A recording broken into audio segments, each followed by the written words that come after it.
you know, I actually collared Michael Catter at the last demo that we had, and I said to him, just like all the other bloody councillors, I said to them all, you know, if you think this is such a great idea, and this goes up to all the pro-LTN people that may be watching, if you think it's such a great idea, why don't you come and spend the day with me? Come and spend the day with a disabled resident like myself and come and see it for yourself. Yeah. The invite's there. My name's Peter Smallfoot, look me up. There's a lady called Nicola Key out there as well. Apparently she's kind of branded as being right wing or whatever else. I suggest you do your homework too. Now, my name is Peter Smallfoot, P-E-R-S-M-O-R-T-H-I-T. Look me up first before you then. I look forward to your response. You know, at the end of the day, we want, you know, we all want clean air. You know, we all admit there's a climate issue. We know that, but you need to work with residents, not against us. And at the minute, that's what you do. You know, it's getting ridiculous. You know, you put these schemes in overnight. You know, you didn't consult anyone on them beforehand. You know, when you do eventually have a consultation, the results are overwhelmingly against, and yet you're still going ahead with it anyway. You know, you've got to listen to people. You can't shut them out. You know, it's getting beyond ridiculous, it really is. Exactly that, you know, it's got nothing to do with, we all know it's got absolutely nothing to do with clean air and all that, because if you're sending a vehicle the long way around, you're increasing the amount of miles driven, therefore you're increasing the amount of petrol or diesel you have to use, and therefore you're pumping out more pollution as a result that you would needlessly have to do, because, you know, it's absolute nonsense, you know. It's exactly what it is. I'll tell you what it is. What it is about making money out of residents.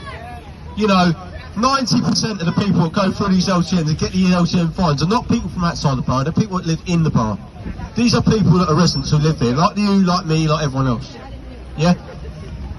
You know, disabled people, they say there's certain exemptions for disabled people, that's a lie too. You know, oh, I can be exempt from the road I live in, but not the one next to it. You know, it's absolutely ridiculous, do you know what I mean? You know, it's bonkers, you know, you have to work with residents, not against us, and it's time Mike Kakata, Perry Armit and all the rest of them in the council started listening to residents and stopped branding us as being bullies and everything else. You know, all we want is to live our lives, you know, disabled people like myself, we live a difficult existence as it is already, you know, and you just make it even harder on us. Why?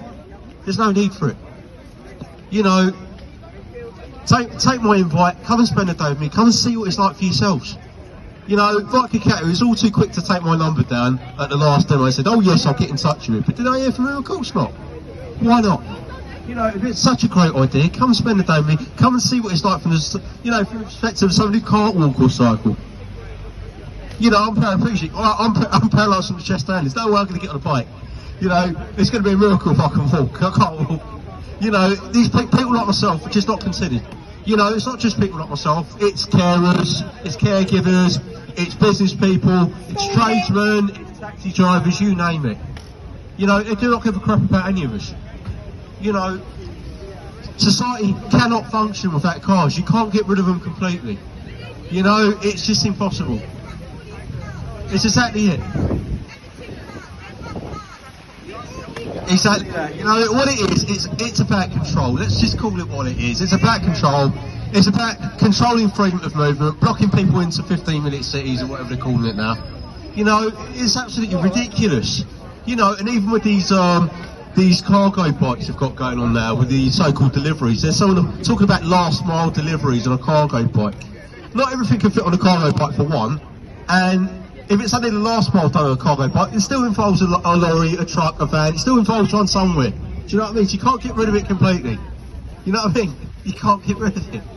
You know, I think it's time these councillors woke up and started listening to their residents. Because at the end of the day, they work for us, not the other way around. We put them in there, we can get you out. Yeah? The same way you were voted in is the same way you can be voted out. Yeah? If you do not listen to the people who are no longer fit for office, it's as simple as that. Yeah, you're put in there to represent the public. You know, these are, I can't even believe I'm saying this to be honest with you, but these are Labour councillors now. You know, Labour now, it's not the same Labour I remember growing up as a kid. You know, that actually should stick up for residents, actually should do it. You know, I don't know what this is now, but it's definitely not Labour, it's nothing but. You know, it's beyond a joke, you know. These people need to start listening, they need to start listening now, before it's too late.